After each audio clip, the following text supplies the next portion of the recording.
بسم اللہ الرحمن الرحیم۔ محترم ناظرین السلام علیکم۔ علامہ ابن کثیر آلوسی اور قرطبی نے تفاسیر میں لکھا ہے کہ حضرت حوا علیہ السلام کو ہر حمل سے جڑواں بچے پیدا ہوتے تھے، ایک بیٹا اور ایک بیٹی۔ یہ دونوں سگے بہن بھائی ہوتے تھے، جبکہ پہلے حمل سے پیدا ہونے والا بیٹا دوسرے حمل سے بیٹا ہونے والی بیٹی سے شادی کر سکتا تھا۔ حضرت آدم علیہ السلام کی سلبی اولاد کے درمیان ایک بطن کا دوسرے بطن سے نکاح جائز تھا۔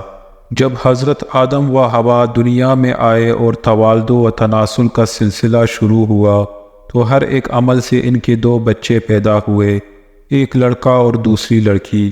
اس وقت جب کہ آدم علیہ السلام کی اولاد میں بجز بہن بھائیوں کی کوئی اور نہ تھا اور بھائی بہن کا آپس میں نکاح ہو سکتا تھا، تو اللہ تعالیٰ نے اس وقت کی ضرورت کے لحاظ سے شریعت آدم علیہ السلام میں یہ خصوصی حکم جاری فرمایا تھا کہ ایک حمل سے جو لڑکا اور لڑکی پیدا ہوا وہ آپس میں حقیقی بہن بھائی سمجھے جائیں گے اور ان کے درمیان نکاح حرام ہوگا، لیکن دوسرے عمل سے پیدا ہونے والی لڑکی کے لیے پہلے حمل سے پیدا ہونے والی لڑکی حقیقی بہن کے حکم میں نہیں ہوگی، بلکہ ان کے درمیان رشتہ مناکت جائز ہوگا۔ حضرت آدم علیہ السلام کی شریعت میں ضرورت توالد و تناسل کی وجہ سے یہ جائز تھا، اس کے علاوہ اور کوئی شکل نہ تھی۔ اس کو اللہ تعالیٰ نے اس وقت جائز فرمایا تھا چونکہ بعد میں اس کی ضرورت نہ رہی، اس لیے پھر حضرت آدم کے بعد آنے والی ہر شریعت میں اس کو منع کر دیا گیا کہ کوئی بہن بھائی آپس میں شادی نہیں کر سکتے۔ قابیل کے ساتھ جو لڑکی پیدا ہوئی وہ بے انتہا خوبصورت تھی، جبکہ حضرت حابیل کے ساتھ جو لڑکی پیدا ہوئی وہ اتنی خوبصورت نہ تھی۔ حضرت آدم علیہ السلام کی شریعت کے مطابق جب یہ جوان ہوئے تو قابیل کی شادی حابیل کے بہن سے ہونی تھی اور حضرت حابیل کی شادی قابیل کی بہن سے ہونی تھی، لیکن قابیل اپنی ہی بہن کو پسند کرنے لگا اور وہ اس سے شادی کرنا چاہتا تھا۔ جب شریعت آدم میں اس کی ممانعت تھی کہ ایک ہی عمل سے پیدا ہونے والے بچوں کی شادی آپس میں نہیں ہو سکتی، لہٰذا جب یہ صورتحال زیادہ بگڑ گئی تو حضرت آدم علیہ السلام نے ان دونوں کو اللہ کی راہ میں قربانی پیش کرنے کو کہا اور بتایا کہ جس قربانی کو آسمان سے آگ آ کر کھا جائے تو سمجھ جانا کہ اس کی قربانی قبول ہو گئی۔ قابیل کھیتی باڑی کا کام کرتا تھا، حضرت حابیل علیہ السلام بکریاں چرایا کرتا تھا۔ حضرت حابیل علیہ السلام نے اللہ تعالیٰ کے سامنے ایک بکری کا بچہ پیش کیا اور قابیل نے ایک کٹا لیا اور اس کو اللہ تعالیٰ کی بارگاہ میں قربانی کے لیے رکھ دیا۔ چنانچہ حضرت حابیل کی قربانی قبول ہو گئی۔ ایک دن قابیل نے غصے میں آ کر حضرت حابیل کو پتھر مار کر قتل کر دیا۔ پھر شیطان قابیل کے پاس آیا اور اس کو گھر سے بھاگنے کے لیے کہا۔ شیطان کہنے لگا اگر تم یہاں رہو گے تو تمہیں تمہارا باپ مار ڈالے گا۔ بس اسی قتل کے ڈر سے قابیل اپنی سگی بہن اکلیمہ کو لے کر یمن کی پہاڑیوں میں جا بسا۔ اصل میں یہ شیطان کو یہ ڈر تھا کہ کہیں قابیل توبہ کر کے حضرت آدم کا تابع دار بیٹا نہ بن جائے۔ پہاڑیوں میں جا کر نسل قابیل خوب بڑھنے لگی اور وہاں اس کی کثیر اولاد ہوئی۔ قابیل اور اس کی اولاد نے ہی سب سے پہلے آتش پرستی اور پھر شیطان کے بہکاوے میں آ کر بت پرستی شروع کر دی۔ دنیا میں قتل و غارت، حسد و فساد اور بت پرستی کی بنیاد قابیل ہی نے رکھی۔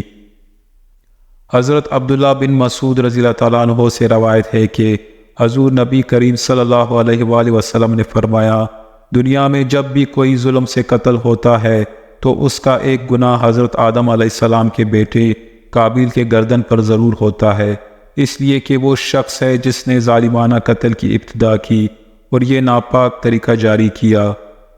اس دن کے بعد حضرت آدم علیہ السلام مسلسل پریشان رہنے لگے۔ حضرت آدم علیہ السلام اللہ تعالیٰ کی بارگاہ میں دعا کیا کرتے تھے، یا اللہ مجھے نیک اولاد عطا فرما۔ اللہ تعالیٰ نے حضرت آدم علیہ السلام کی دعا قبول فرماتے ہوئے حضرت آدم علیہ السلام کو ایک لڑکا عطا فرمایا جس کا نام حضرت شیش علیہ السلام تھا۔ حضرت شیش علیہ السلام جوان ہوئے تو حضرت آدم علیہ السلام نے اپنا جانشین حضرت شیش علیہ السلام کو مقرر کر دیا۔ ان کو حکم دیتے ہوئے کہا کہ اپنے بھائی قابیل سے ہمیشہ دور رہنا، جب حضرت آدم علیہ السلام کا وصال ہوا تو اللہ تعالیٰ کی طرف سے بے شمار فرشتے زمین پر نازل ہوئے۔ انہوں نے حضرت شیش علیہ السلام کو اپنے باپ کو دفن کرنے کا طریقہ بتایا۔ اس کے بعد بی بی حوا کا بھی وصال ہو گیا۔ اس کے بعد زنا کی شروعات ہوئی۔ اس کے بعد ایک وادی میں قابیل اور اس کی اولاد رہنے لگی۔ شیطان ایک آدمی کی شکل میں ان کے پاس آیا۔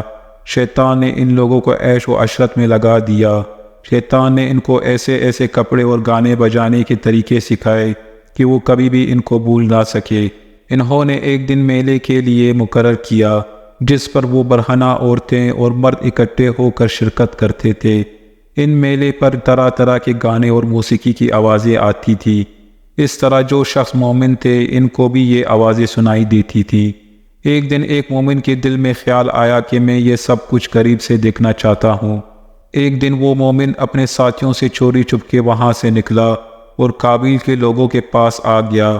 اس نے دیکھا کہ قابیل کی اولاد بے حیائی اور فضول کاموں میں لگی ہوئی تھی۔ اس شخص نے وہاں جا کر دیکھا تو وہ عورتیں بہت ہی خوبصورت اور حسین تھیں۔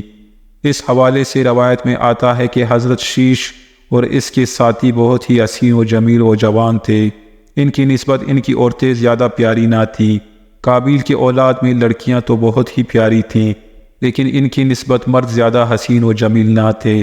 وہ شخص قابیل کی اولاد عورتوں سے بہت ہی متاثر ہوا۔ اس کے بعد وہ واپس آ گیا۔ اس نے مومنین کو بھی ان کی عورتوں کے بارے میں بتایا۔ ان میں سے جو کمزور ایمان والے تھے وہ قابیل کے اولاد کی طرف ہجرت کرنے لگ گئے۔ اس کافی حد تک مومن لوگ بھی قابیل کے فتنے میں داخل ہوتے گئے اور فضول کاموں میں شامل ہوتے جا رہے تھے۔ اس طرح وہ ایک دوسرے کی طرف مائل ہوتے تھے جہاں سے زنا جیسے کبیرہ گناہ نے جنم لیا۔ روایت میں آتا ہے کہ حضرت شیش علیہ السلام کے ساتھ رہنے والے ساتھیوں کی تعداد بہت ہی کم رہ گئی تھی، جبکہ قابیل کا گروہ کافی مضبوط اور طاقتور ہو چکا تھا۔ وہ حضرت شیش اور ان کے ساتھیوں کو تنگ کرتے رہتے تھے، ان کو طرح طرح کی تکلیفیں دیا کرتے تھے۔